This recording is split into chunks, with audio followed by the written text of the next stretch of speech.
After the June 9, 21 catastrophic event up in the hills in Yarra Ranges area, where approximately 25,000 trees were felled, a large number of community came together to volunteer to support, especially the most vulnerable. Through this network of volunteers, we created a committee, which then led to a board to set up a non-for-profit charitable organisation called Trees Unite Trees.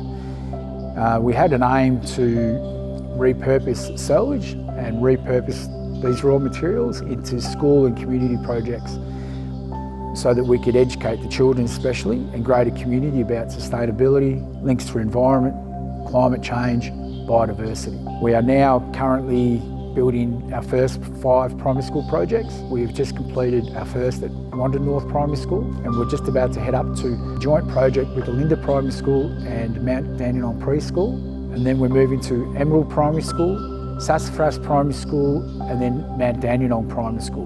We chose those 4 schools specifically because they were at the epicentre of the storm event. The communities around these schools were severely impacted, and still to this day there are many families in these schools and school communities that are still not able to return to their homes.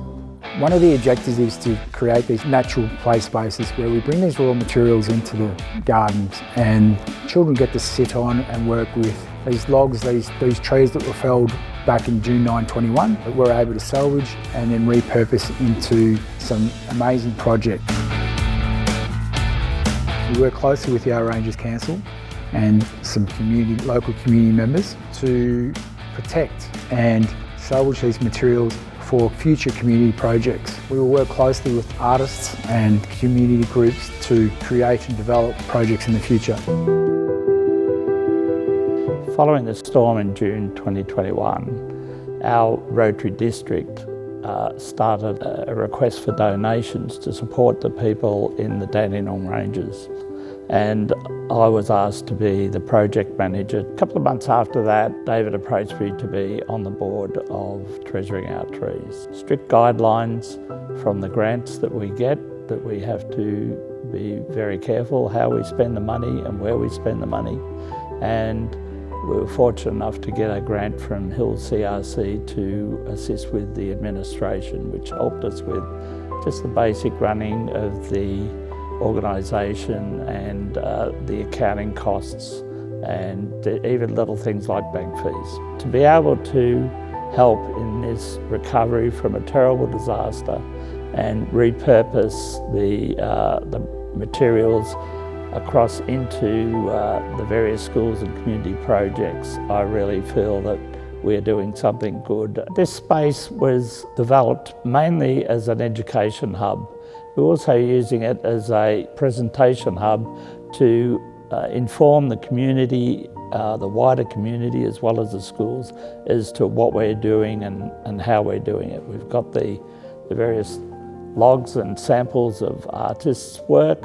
We've got our designs for the school projects that we're doing.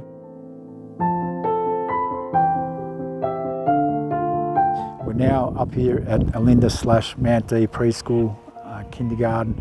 They're here temporarily, but it was vitally important that we supported the local community from the kindergarten because of what they went through.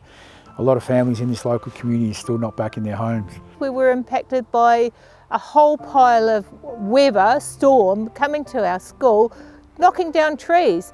And we're very fortunate to have the community group to come in. It's going to be extremely important, particularly for our children and the wider community, when we're looking at sustainability. You know, we might have lost hundreds of trees up here, but we're going to see them repurposed and used. We've seen and felt how important it is to the local community in playing that vital part in the healing process.